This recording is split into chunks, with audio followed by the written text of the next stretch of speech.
ஏய், நீ நேற்று எனக்கே தெரியாம ஆபீஸ்ல படிச்ச பாய்ஸ் கேர்ள்ஸ் ஃப்ரெண்ட்ஸ் எல்லாம் சேர்ந்து வெளியே போயிருக்கீங்க. அதை நீ என்கிட்ட சொல்ல கூட இல்ல. ஹே, அது ஆபீஸ் விஷயமா போனதுடா.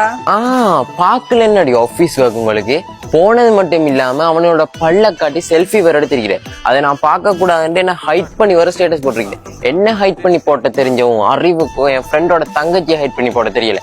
அவன் அவளோட போன்ல பார்த்து எனக்கு ஸ்கிரீன்ஷாட் அனுப்பிட்டான். ஏ, அது கேஷுவலா எடுத்ததுடா. ஓ, அப்ப என்ன மைத்துக்கடி என்ன ஹைட் பண்ண?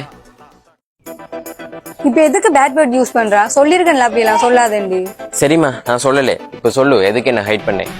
அத விடு, இதுக்கு சொல்லு. நீ ஏன் இப்ப பேட் வேர்ட் யூஸ் பண்ண? எவ்வளவு தரம் சொல்லிருக்கேன் சொல்லாதேண்டி. சொல்லி திரும்பி அப்படித்தான் சொல்றான். சரி, எனக்கு கூட பேசவே கடுப்பாது. வைஃபோனு ஏய், ஷோ, இப்ப நான் தானே அவள தான் ஓடிக்கணும். நான் தானே அவன் மேல போய்க்கணும். சம்பந்தமே இல்லாம ஈஸியா பிளேட்டை மாத்திட்டு போயிட்டாலே. எப்படி போல் போட்டாலும் சிக்ஸ் அடிக்கிறாளே.